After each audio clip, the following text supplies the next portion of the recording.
Disclaimer: the views and opinions expressed in this episode are those of the guests and do not necessarily reflect the official policy or position of USA Global TV and Radio. The content presented is for informational purposes only and is intended to foster open discussion and debate. Viewer discretion is advised. USA Global TV and Radio does not endorse any particular viewpoint and encourages viewers to seek out additional information and perspectives. Welcome home to USA Global TV and Radio, a place where dreams take flight, with authentic storytelling, diverse perspectives and meaningful conversations, where global stories unite and bridges are built beyond all borders. Discover world-class education, entertainment, hope and inspiration. Together, we're building bridges worldwide. Subscribe to our channel, USA Global TV. Download our app, USA Global TV. Be our guest or join our team. Visit usaglobaltv.com. Thanks to our founder and executive producer, Dr. Jacqueline Kerbeck. Music score by Yeffy Tang from Cloud Road Music. Voiceover artist Mike Porter. Creative direction by Paul Garcia. USA Global TV and Radio, your home for global connection. All rights reserved. This video and its contents are the exclusive property of USA Global TV and Radio. Unauthorized use, duplication or redistribution in any form is strictly prohibited. Welcome to Saving America. This is your host, Dr. David D. SCHEIN. There's plenty to discuss. Scotus dumped some of Trump's tariffs. Contrary to the false stories circulating that Scotus is in Trump's back pocket, the High Court just handed him a major defeat. Since returning the presidency, Trump has implemented a variety of tariffs and cut a number of trade deals with those threatened tariffs in his back pocket. The broadest authority to implement tariffs that he asserted was based on the International Emergency Economic Powers Act, IEEPA for short. This 1977 law grants the president broad economic powers caused by a national emergency. Of course, defining the nature of those powers and the type of emergency was not spelled out. Trump said that illegal drugs from Canada and Mexico was a national health emergency and that the huge trade deficits run by the USA for decades was an economic emergency. Scotus took a structured view of that law and said while powers are granted to the president, the word tariff is not mentioned. Further, the decision said that it is the Congress that handles financial matters like this. That was the basis of the 6-3 ruling against Trump. Interestingly, the decision of the High Court includes a reference to the various laws that do allow the president to impose tariffs. Specialized tariffs such as the one on foreign steel were not impacted by the Scotus decision. Trump came out harshly criticized the decision of the court. I have an issue with this as there has been talk about harassment of SCOTUS justices at their homes, which was blamed on the Dems. If the GOP wants to take the high ground, this is not the path forward. I'm a hardcore law and order person, and the court applied the literal and obvious meaning of IEEPA. I've been concerned since the use of IEEPA was announced by the current administration that this was not a carefully thought out approach to tariffs. Let me emphasize that I support retaliatory tariffs and trade policies. America has been ripped off by our trading partners for decades. I just want to make sure that it is done right so a situation like this does not occur again. Trump has authority under the 1974 Trade Act, Section 122, to implement tariffs for 150 days unless extended by Congress. So he quickly announced a 10% across-the-board tariff under that provision. He then changed that later to 15% across the board. There are also statutes like other sections of that Trade Act, Section 201 and 301, and Section 338 of the Tariff Act all the way back to 1930. As if and how any tariff refunds will be made, that's an open issue. I've heard reported that many of the countries which have reached trade deals with the Trump administration have doubled down on maintaining them. Of course, a couple of the Dem governors who opposed Trump claimed every person in their state should get a nice refund check. That is not going to happen. Although many will get a larger tax refund due to the recently passed Trump's One Big Beautiful Bill. Another assassination attempt on Trump is the left to blame. More of what looks like political violence in America. A young man from North Carolina traveled to the north entrance of Mar-a-Lago, the president's Florida home, and reportedly tried to enter with a shotgun and a can of gasoline. When told to stop and disarm, he put down the can, but then went into a shooting position with the shotgun and was shot dead by the Secret Service and a sheriff's deputy. Subsequent reports are that his family is pro-Trump, that he was a quiet person, and that he was not known to be a gun user. He apparently did feel that with regard to the Epstein case, not enough had been done to punish those involved. Trump and the First Lady were in D.C., not at his home at the time of this incident. On the tails of the 2 prior assassination attempts on Trump, plus a person arrested with a shotgun near the White House just a week earlier, the earlier shootings of a state rep along with her husband in Minnesota, and of course, Charlie Kirk, plus the arson attack on the governor of Pennsylvania, there is justifiable concern that political rhetoric in both directions has gone too far. Speaking for myself, I've been calling for an end to all forms of violence in our society. Time to engage in civil discourse again. Of course, I also extend that to our far too violent communities across America. We cannot accept that murders happen daily in cities across America. Trump sues major bank over debanking. Well, it's no surprise that President Trump is suing again. The defendant this time is J.P. Morgan Chase, the largest U.S. bank. Trump is seeking $5 billion for the big bank closing as many as 50 accounts held by Trump, his family members, and his various business interests. The bank's official position was that its actions were not political. I believe the reps of the bank originally denied that they had even done this at all. Apparently, the timing was after his January 6, 2021 speech, which has been tied to the protest at the U.S. Capitol later that day. I certainly do not defend the protesters for that day, but I have consistently noted that Trump called for a peaceful protest, not what happened. Also, what is often overlooked is that the night before, Trump offered Pelosi, then Speaker of the House, National Guard support, which she declined. While I support the concept that an independent business can decide with whom it will work, the banking industry is heavily regulated. Also, if they were going to be political, they should have said that up front and been honest. They can't have it both ways. The bank claims it was not political, stating, "We do close accounts because they create legal or regulatory risk for the company." I'll be fascinated to see how this one turns out. Millions of gallons of raw sewage dumped into the Potomac. I lived a few blocks off the beautiful Potomac River in the early 2000s. The report that 250 million gallons of raw sewage has been dumped into the river right near America's capital is disgusting, as is inexcusable. My understanding is that a 6-foot in diameter sewer pipe known as the Potomac Interceptor near Glen Echo, Maryland, failed. The Dem governor of Maryland is trying to blame Trump.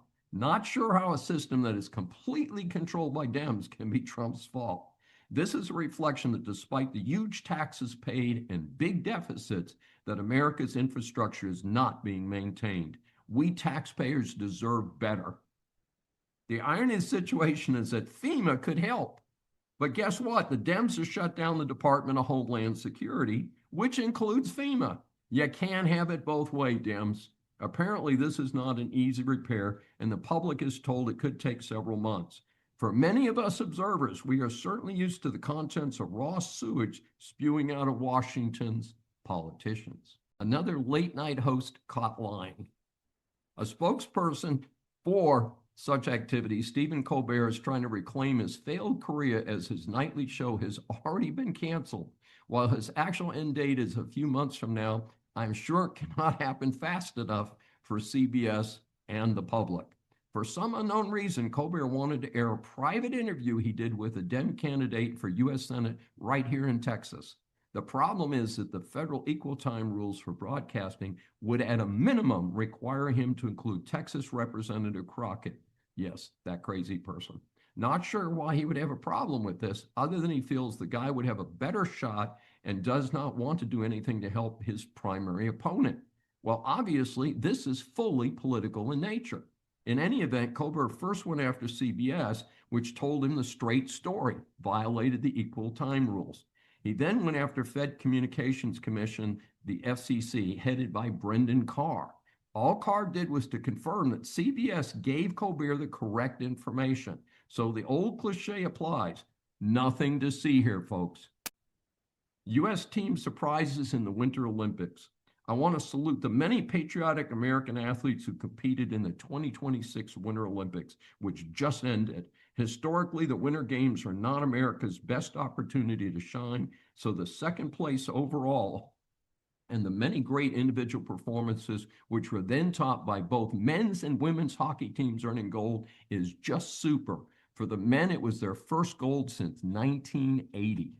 Team USA at the 2026 Winter Olympics key highlights.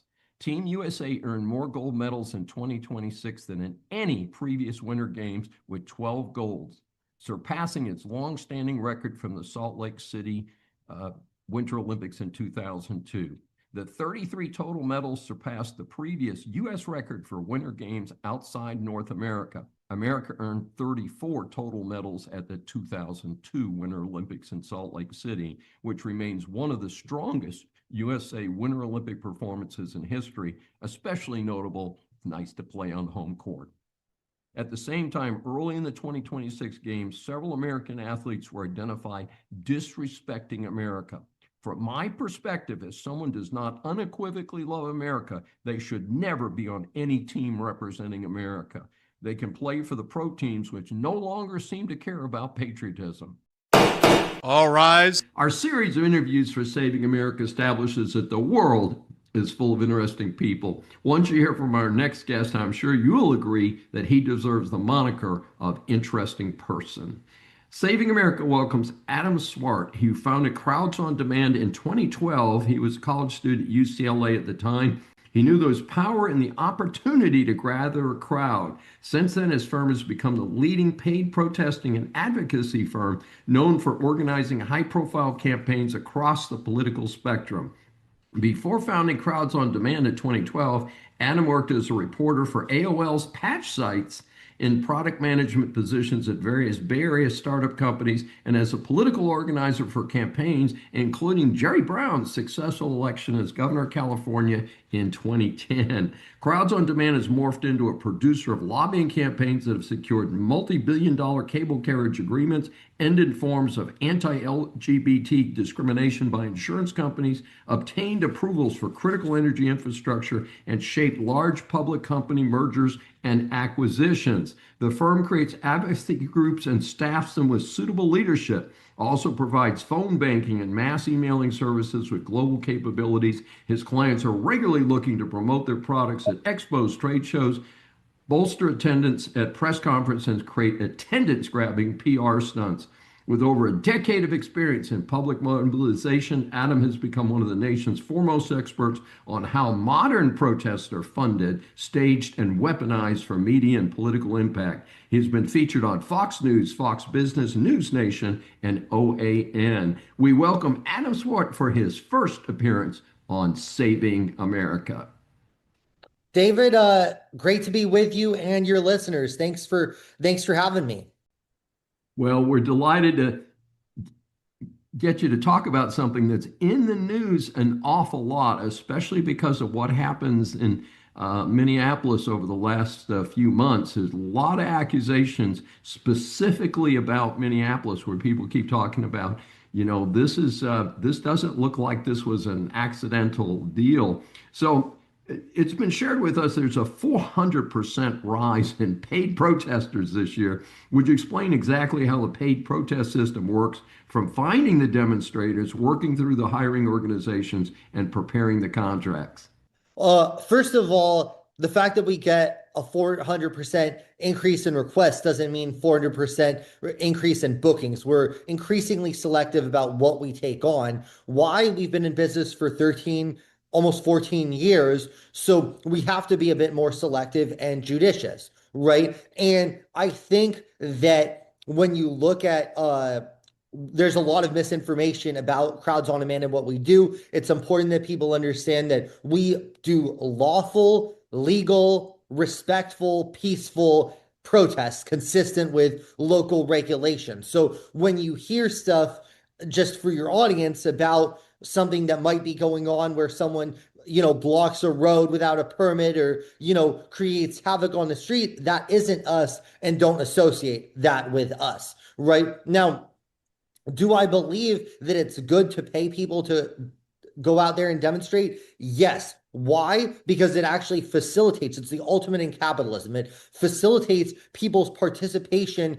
in protests, in their First Amendment rights, who otherwise could not afford to do it. Think about being an hourly worker with a family, right? If you want to go to a protest, you've got to arrange childcare, expensive, and take paid time, unpaid time off, expensive. Why should retirees and college students who have no opportunity cost to go to a protest be disproportionately represented? We give a lot of other people the opportunity, and it actually gives a voice to what I call the silent majority of Americans who have opinions, but it's just too difficult for them to turn out. So I think it's a beautiful thing, and I'm really proud of what we do.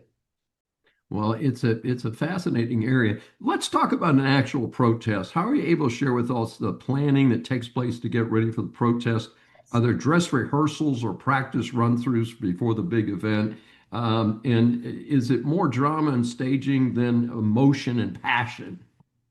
Oh, well, there is a lot of emotion and passion, because one other thing that people should understand is that everyone who we have who is protesting is passionate about the cause, right? Or the company that we're promoting. We actually vet people. We interview each person, even if you've worked with us before each event, to make sure they're well suited. Ideally, it's somebody with experience and participation, right? And in the particular subject. So let's just say we're doing an event in Minneapolis opposing defund the police. Maybe we'll have a shop owner who has had their store looted. Maybe we'll have somebody who's been a victim of a crime, right? We want people with that experience to go turn out for these types of things. So to work you through how it'll happen, right? So client contacts us. Sometimes they'll come to us and say, well, we already have everything organized. We just need you to provide the people.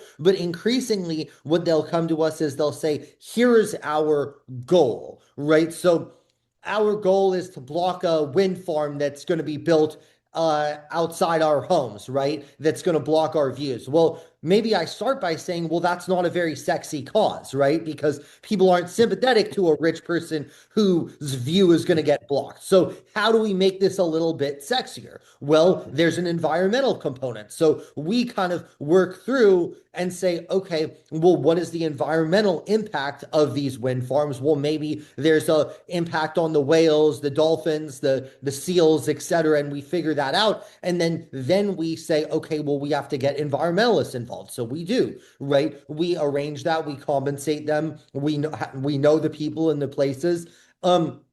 We figure out who we need to persuade. One tip, by the way, side note, for anyone who has to advocate for themselves, you'll save yourself a lot of time and hassle by figuring out who are the people who have the capacity to help you resolve your problem, right? So, and don't bother yelling at the people who don't have the capacity, right? So who can help you, and what is it that they care about, right? What is it that they care about in the positive way? Like, why do they want to help you? And perhaps, like, if they don't help you, what do they stand to lose, right? So understanding that, if you don't understand it from their perspective, then you're probably not going to be able to be successful in your aims. So you asked about a dress rehearsal, David. So then what we do is, once we have it all done, we have the protest. We don't normally do a dress rehearsal unless it's a dance routine. What we do is we practice chants typically. We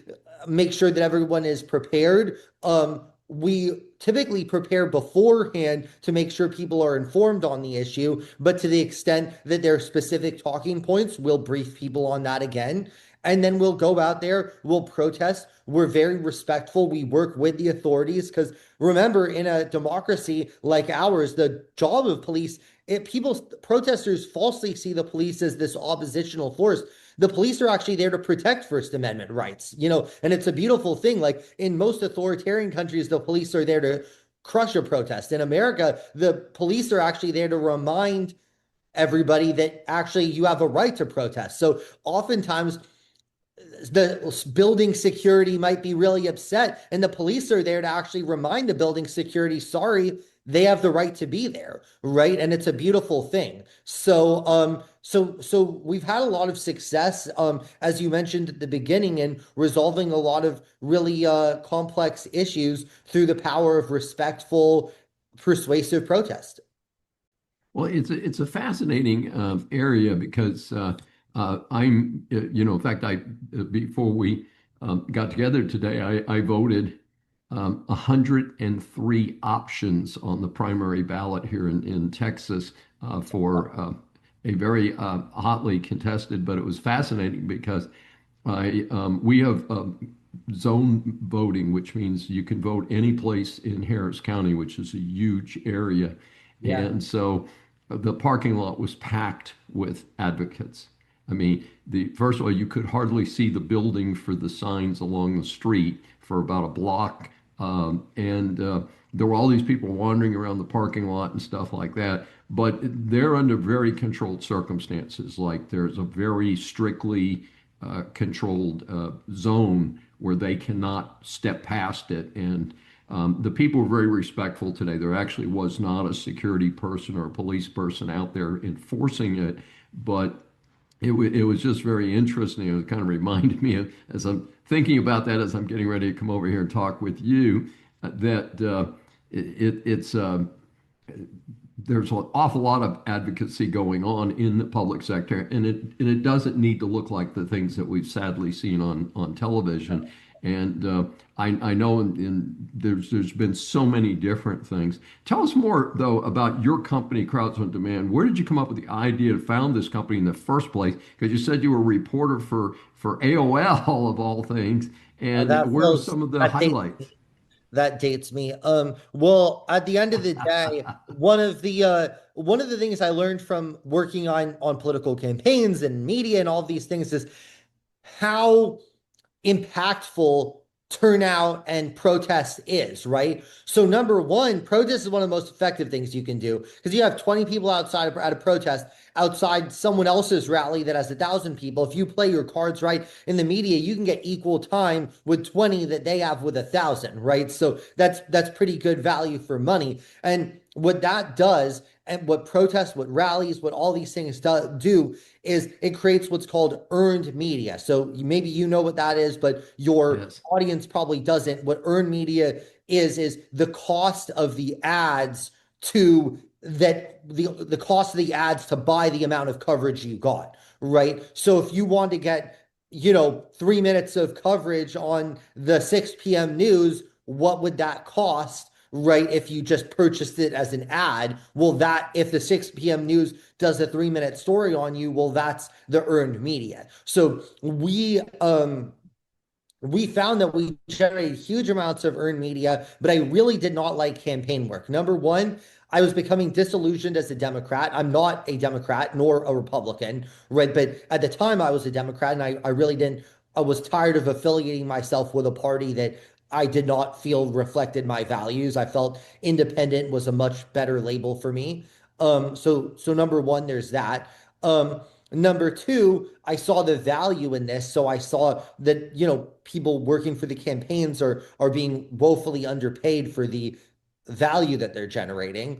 And I saw that this might make you laugh, but living in Los Angeles, this was before the term gig economy, right? You know the term gig economy. Well, it wasn't a term in 2012, but it was in LA and New York because you had all these out of work actors or like part-time actors who would always be looking for odd jobs. So I was like, well, what if we put actors to work doing these PR stunts and protests? And I'll admit, and it's gotten me bad press over the years, because people still think that what we do is just staff protests with actors, which that was the original business model, but we don't do that anymore. But people still give me crap over it, which is fine. But I saw that, hey, so we have a demand, right? And so when you're talking about business, you want to know that there's a demand. We saw the demand, and we know there's a supply. and that's the supply. So once you see a supply and a demand, well, why not create this business and see what happens?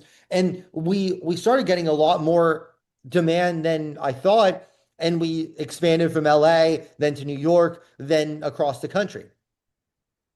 Well, it's such a great story, and I can understand you're moving into the independent track because clearly there's been some real changes in both political parties, but the Democrat Party doesn't seem to be the party of capitalism. And what you've spelled out of your last 13 years here is a classic capitalist model of coming up with creative ideas, working your butt off, as I'm sure you have, and meeting a market need, which is kind of the classic definition of capitalism. And you have much to be proud of. I'm fascinated, and I'm sure our audience is going to be. Speaking of which, how can our audience get more information about you and Crowds on Demand? Please visit www.crowdsondemand.com, or follow me on Twitter /X at CEO Adam Swart. That's CEO and my name. I love impactful campaigns. If I could just tell you the things that I'm most interested in, making our cities better. Number one, taking on fast food, which I think is an addiction economy, right? That kills a lot of people.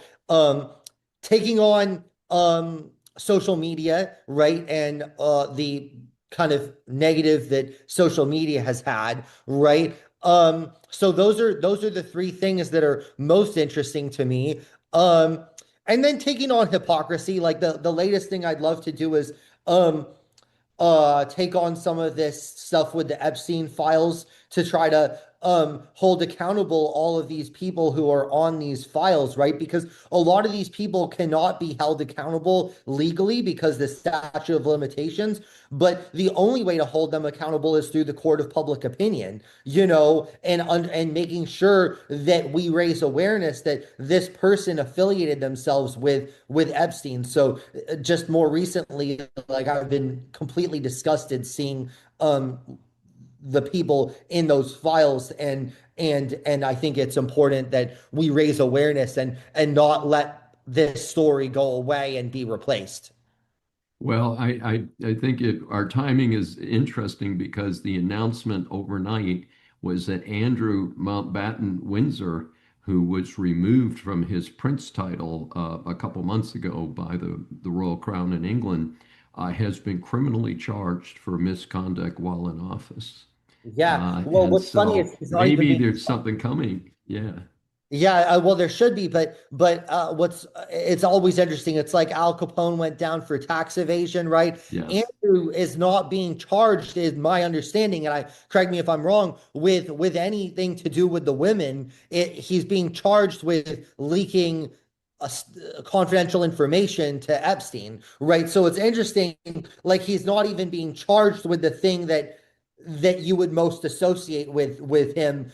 He's being charged with confidential information. Again, I digress, but it all goes to show this is just another thing that it just can't go. It should not go away. They should not let this go away.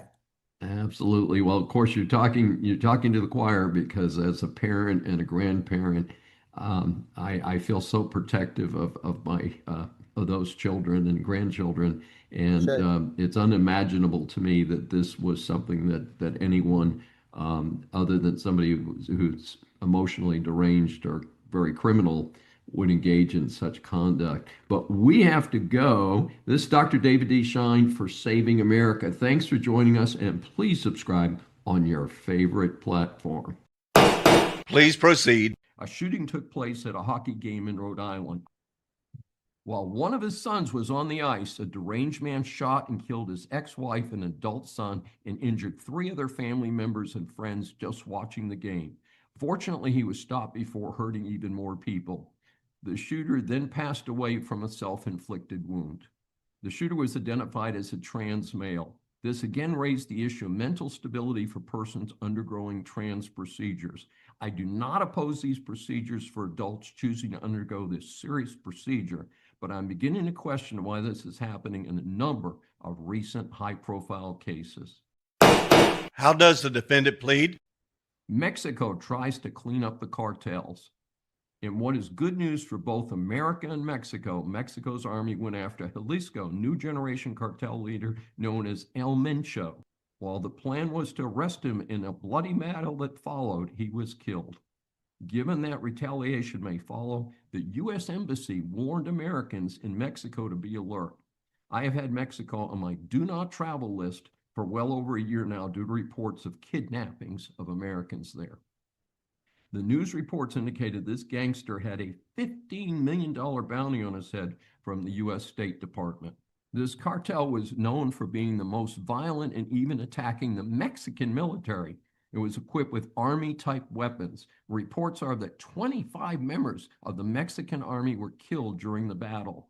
This is an awful statistic, and I hope that Mexico will continue to go after the cartels, but use overwhelming force to limit their losses for law enforcement. Motion denied. Interesting tech news. A portable nuclear reactor. The U.S. Department of Energy and Defense moved by air a small nuclear reactor from California to Utah. The purpose of the flight was to demonstrate the ability to quickly move this type of power source in a time of need. The reactor was not charged with nuclear power rods at the time. These are being promoted as much more efficient than portable diesel generators. I'm happy to see this as a proponent of nuclear energy for power production. We have a surging need for energy due to AI and the future quantum computing. So such energy source development is crucial. This, of course, is in addition to exploiting fossil fuels until they run out. My projection is around 2050. Please raise your right hand. Time's up for Iran. Trump has dispatched 2 aircraft carriers and multiple military assets to surround Iran. Iran, in the meantime, despite continued talks, has not reached a deal. I'm not too concerned about that, as the current whack jobs running Iran cannot be trusted to tell you what time it is. Protests have broken out again throughout the country. I think it's time to deliver another strategic blow to their military facilities, and hopefully that will afford the Iranian opposition what they need to take over from its failed pretend government. The finances of this country are already in ruins, but these clowns continue to threaten the most devastating force presently in the world. Objection, Your Honor. Caffeine may help reduce dementia risk. That's right, folks. For the majority of Americans who are already addicted to their daily coffee and tea, they may be lowering their chances of developing dementia. This is based on a recently released long-term study. The target is 2 to 3 cups a day. The medical reports are tied to 2 long-term studies that covered more than 131,000 study participants. Sadly, for decaf drinkers like me, the value apparently comes from the caffeine, not just the coffee or tea. I note that one of the reasons that I drink decaf is to lower the impact on blood pressure, so caffeine is not all good news. However, speaking of good news for coffee drinkers, a different study found that the risk of developing type 2 diabetes was reduced for coffee drinkers. May I remind you, you're still under oath. Business students, business persons, or consumers, business law impacts much of what you do. This segment is designed to help you get past the headlines on key stories. The Supreme Court upholds TikTok ban if not sold by Chinese owning company ByteDance, and that's BYTE, as in computer bytes. In a long-awaited final legal step, Scotus upheld the law passed by the U.S. Congress in April of 2024, requiring TikTok to be divested by its Chinese holding company, ByteDance. The law is called the Protecting Americans from Foreign Adversary Controlled Applications Act. Yes, that's a mouthful, folks. And it was effective January 19th, 2025, right, the day before the inauguration. That law makes it unlawful for any company in the U.S. to provide services to, distribute, maintain, or update the social media platform TikTok, unless U.S. operation of the platform is severed from Chinese control. Petitioners are 2 TikTok operating entities and a group of U.S. TikTok users. Scotus considers whether the act as applied to petitioners violates the First Amendment. The court stated in its decision, Congress has determined that divestiture is necessary to address its well-supported national security concerns regarding TikTok's data collection practices and relationship with foreign adversary. The law does not violate petitioners' First Amendment rights. A number of business professionals have commented that the owner ByteDance could have resolved the issue before mid-January, but instead, so-called played a game of chicken with the federal court system. In this particular case, the act was not addressing content on the app, which would have implemented or implicated that First Amendment. The law was designed to protect the millions of American users from being spied on by the Chinese government. One concern, of course, is that some users have opened new accounts on Chinese-controlled Red Note. Early reports have indicated that content that the CCP disagrees with has already been struck from that relatively new site. The problem could be that the act would need to be frequently updated to include other Chinese-based social media sites. Trump moved the congressional deadline back several times. The idea is that a change of ownership will protect the users from massive invasions of privacy by the CCP. An estimated 150 million Americans use TikTok. The deal, orchestrated by the Trump administration, means only a percentage of ownership of the U.S. version of TikTok will change. Oracle Computer Systems, Silver Lake, and a UAE fund will own 80.1%. And ByteDance, currently the sole owner, will have 19.9%. I've never been confident that this app could be safely used. Given the continued involvement of the CCP, I will still pass on participating in TikTok.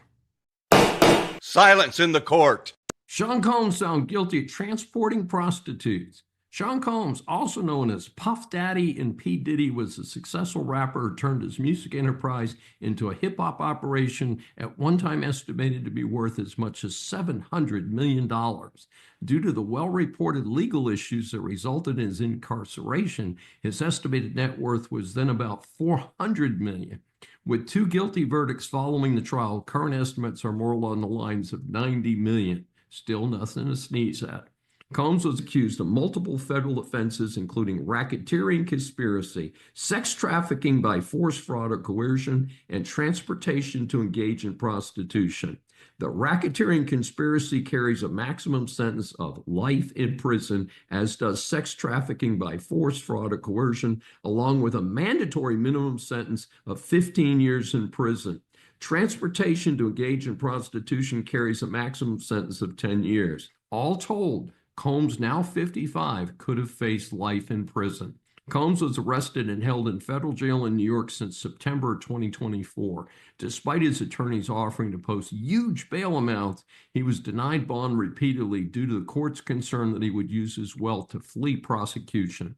In an unusual trial approach, his defense team presented no witnesses for the defense after the prosecution presented its detailed case.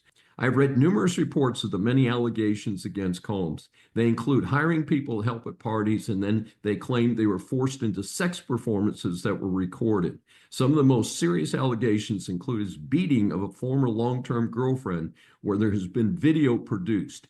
His defense was mainly that all the sexual conduct was consensual. In any event, the jury found him not guilty of the 3 more serious charges, but found him guilty of 2 counts of transportation to engage in prostitution. Each count could still result in 10 years imprisonment, so the maximum could total 20 years. Experts estimate that a sentencing verdict could be 5 to 6 years, however. An odd footnote to the case is a report that the federal government spent $10 million to prosecute Combs. 30 years ago, and under quite different conditions, I vividly recall the arrest and trial of former football player O.J. Simpson. Of course, he was accused of a double murder and later won a jury trial verdict in the fog of the Rodney King riots in Los Angeles. That is not the case here. I'll allow it. The economy, good news, bad news. The second quarter GDP, the gross domestic product, a broad measure of the success of the U.S. economy, was a surprising 3% in the second quarter versus an expected 2.7%. This would seem to indicate that the Trump tariffs were not the killer that the Dems hoped that it would be. Now, think about this for a minute, folks. The Dems are rooting against the rest of us Americans and hoping that things will go bad. Further, even better news, part of the reason for the increase was an increase in buying American goods. However, Trump continued to rail against Fed Chair Powell for not lowering the Fed rate. Nothing new there. The Fed board just voted 9-2 not to change the rate. 2 commissioners have now come out in favor of the cut in conflict with Powell. This is not good news, as the housing market, a major part of our economy, needs lower interest rates to kick it into high gear. It is very depressed at the moment. As I recently noted, while inflation is not terrible at 2.7%, it is still well above the 2% Fed target. So that is the rationale to keep the Fed rate higher. Powell, by the way, still has 10 more months at the Fed. Order in the court.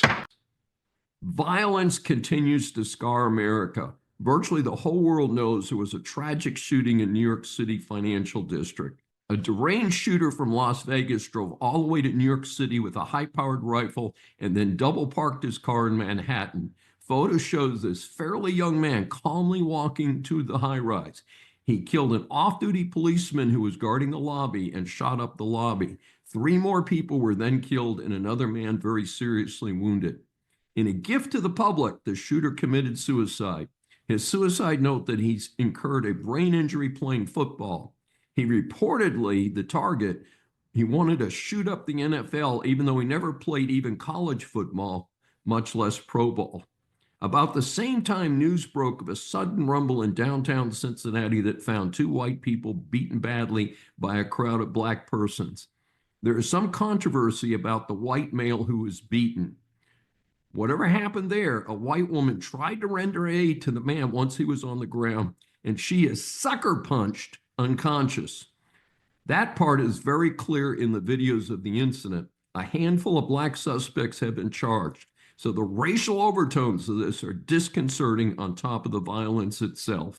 A sad aspect of this was that people stood around and filmed the melee with their smartphones, but only one person in that crowd called the police. Again, this is sounding like a third world country, not America. I did hear a speech by the mayor of Cincinnati that sounded pretty positive on criminal justice enforcement. That remains to be seen, folks. And of course, we recently had 11 innocent people in Traverse City, Michigan, Walmart, who were attacked by a crazed man with a knife. He was taken down by good citizens, one of whom had a gun, and held until the police got there. 10 of the 11 required hospitalization, but all are expected to survive.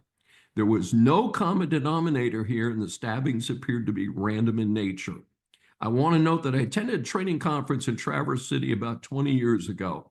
It is a pleasant small town of only about 15,000, known for its cherry festival. Violence has crept into even this peaceful small town. Then, in a quiet hiking area called Devil's Den, a young mom and dad were senselessly gunned down while their 2 young daughters were nearby. The killer was reportedly a former 5th grade teacher, of all things. No known motive for the killing. I call for no bond available and a prompt death penalty in this case. In Tennessee, a dating dispute, of all things, may have left 4 family members dead, including another young couple who now leaves an infant and orphan. I call for no bond available and a prompt death penalty in this case as well. They're still looking for that suspect, last I heard. My friends, I do not have an answer for this. Banning guns is not the answer. That violates our Constitution. Trying to keep guns away from crazy people is a nice idea, but also does not seem to be the answer. For instance, I believe the person who shot at Trump in Butler, Pennsylvania, had no prior record. We must somehow calm the mood of the country. Anyone listening who has some suggestions, please let me know. I'm thinking of starting a bumper sticker campaign that just says, "Be kind to each other." That is inspired by my unscripted politics co-host, Kevin McDonald. Sustained. There are plenty of dupes in order to protest. So the CCP and other commie scum and many fools duped by them decided to have a big protest on a Saturday. It was supposedly a protest against the Trump administration and to oppose ICE enforcement. Remember, the vast percentage of Americans support legal immigration and oppose wide open borders. Best I can tell, the whole deal was a bust. All it did was mess up traffic in some cities and waste millions of tax dollars for police security. Some might reply, if you care about tax dollars, why did Trump have a big army parade? Hey, I didn't support the parade, but at least it was pro-American. I would have scheduled it for the 4th of July or Memorial Day instead. While there were reports of a good number of protesters at these rallies, the reality is that they represented a tiny percentage of the population. I have work to do. Why would I run around and protest in favor of illegal immigration? And of course, Trump is no king. If he was, he would not have left the White House following the questionable 2020 election. Again, at least in California, there were reports that the violence was coordinated by paid protesters funded by anti-American organizations. Worthless Governor Gavin No Sense is complaining that the deployment of National Guard military to stop the violence in LA is an assault on democracy. If he did his job, none of this would have happened. More than one commentator has mentioned the use of federal troops to enforce admission of Black students to schools and universities during the 1950s and 1960s. There is precedent, in other words. I strongly suspect that the firebombing incident in Boulder, Colorado, and the murder of the Jewish couple in Washington, D.C. were coordinated by the same operations trying to disrupt American society. I would like to see what investigation of such sources produces. Time for a reckoning. I suspect that there's a lot more going on behind the scenes, basically an attempt to bring down the American society. It's a very sad situation, folks. I don't think it'll be successful, but I am concerned. Please proceed. Staten Island prosecutors busted employees of the New York DMV for working with a driving school to rig qualifying exams for illegals. Many could not speak English at all. The timing of this report is fascinating because a short time prior to the release of this story, U.S. Department of Transportation Secretary Sean Duffy announced that to have a commercial driver's license in the United States, that's a CDL, drivers will have to demonstrate English proficiency. The U.S. DOT is going to conduct a state-by-state audit of the CDL issuing practices of various states. This hot air story references many accidents involving unqualified 18-wheeler drivers who are also here in the U.S. illegally. Thank you, Biden-Harris administration. The defense rests, Your Honor. Tom Fox, the compliance evangelist, who is the author of more than 20 books on compliance, business ethics, and the FCPA. He is the founder of the award-winning Compliance Podcast Network and the voice of compliance, as well as the author of the award-winning FCPA Compliance and Ethics blog. Mr. Fox has practiced law in Houston for greater than 30 years and serves as an independent consultant, assisting companies with anti-corruption and anti-bribery compliance, international transaction issues. He has served as in-house counsel at Drilling Controls Incorporated, a worldwide oil field manufacturing and service company, and also with the well-known Halliburton Energy Services. I've been in the Gray Houston Business Ethics Roundtable with you for about a decade now, and it's been a delight to work with you in that capacity. As you know, what we do is we provide 3 questions. And our first question is, tell our audience what all this compliance talk is all about. Would this just be handled by a company's legal staff or outside counsel? Really, it should not be handled by legal staff, David, because an in-house legal department has one function and one function only, and that's to protect the organization. Compliance has a little bit different function. It is there to detect and hopefully prevent illegal conduct from occurring. But if it does, it's there to remediate or fix it. And that means transparency, obviously antithetical to the privilege that many corporations hide illegal actions or other actions from. So they're really 2 different focuses. Compliance is there to figure out what the problem is and fix it. And that it speaks to the difference, but the greater compliance obligations are generally around a set of regulatory or legal obligations. So they flow from that. And then how do you actually comply with those and inculcate those into the very culture of your organization? Tom, we hear a lot about the Foreign Corrupt Practices Act, which is the acronym FCPA.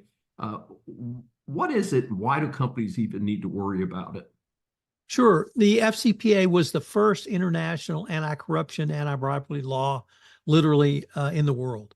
It was passed in 1977 within the Carter administration, and it was a response to corporate U.S. corporations engaging in bribery and corruption outside of the United States, to the point where it was so public they were taking tax deductions for it. And a gentleman named Stanley Sporkin didn't think this was right, so he was largely the godfather and author of the FCPA. It served as a model for literally the rest of the world, and the rest of the world caught up around the first part of this century. And since that time, many other countries have passed their own anti-corruption laws: United Kingdom, France, Germany, Brazil, India, you name the country, they've got an anti-corruption law. What the FCPA prevents, David, is U.S. companies from engaging in bribery and corruption outside the United States. So the recent Supreme Court case around bribery and corruption or gratuities doesn't apply to the FCPA because that was a domestic law, and this is an international focus. So if you do business outside the United States, you're covered in some way, shape, and form by the FCPA. Tom, just to follow up on that, I actually am old enough to remember when the law was passed. I'm a little bit older than you, I think. And there was a projection that this would make the United States uncompetitive with other countries that allowed paying bribes. Did that actually turn out to be true? You know, David, not only did that turn out not to be correct, but the entire storyline got flipped, because the OECD and other international organizations saw the power of preventing corruption at the local level outside the United States. And the world loses $3 trillion each year to bribery and corruption. So it's a huge economic problem. And the OECD put pressure on these other countries to put substantive laws in place. So, for instance, in 2010, the United Kingdom passed what they call their Bribery Act. That was their first bribery act since 1909. And as I mentioned, France, Brazil, Germany, most other Western countries have passed laws.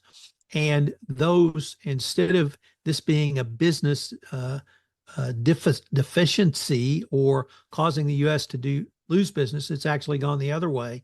And many U.S. companies now are seen as prime providers of services because they do not pay bribes, and the money that they spend in a country goes to that country, not to line the pocketbooks of politicians. That's so helpful, Tom. And our third question, share with our audience about your book, The Compliance Handbook, a guide to operationalizing your compliance program. I understand it's now in the 5th edition. And how does that help businesses? Well, I'm going to have the temerity to have a copy right here and show you. But yes, this is my signature work. It is, in my humble opinion, the best one author volume on doing compliance or operationalizing compliance. David, as you mentioned, some of the companies I work for, I came out of the corporate world when I was exposed to compliance when I was still in the legal department.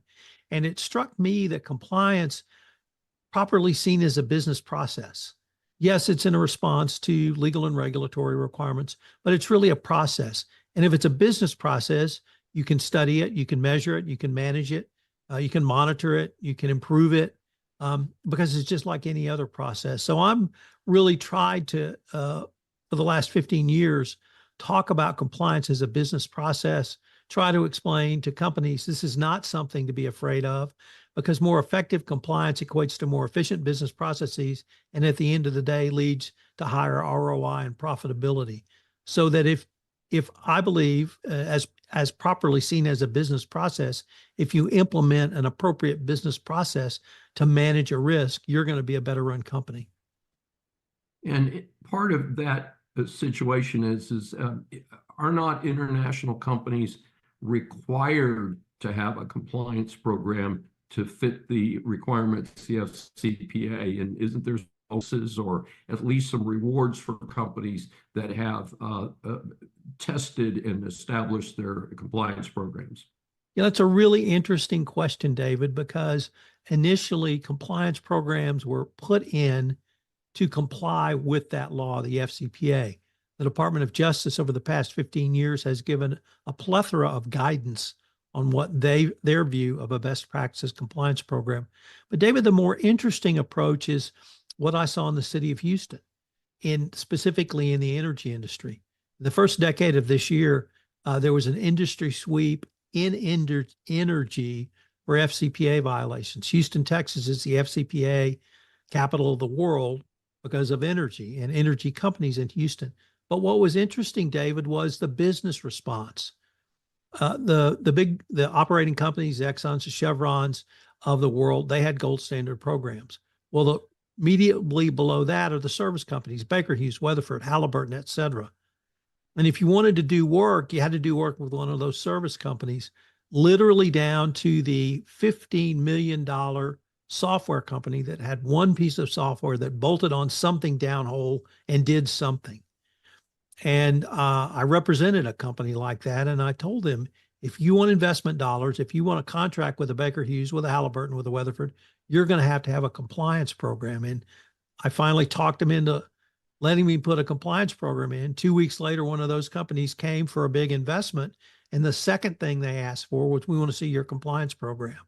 It's a long-winded way of saying that compliance in energy is driven as a business initiative.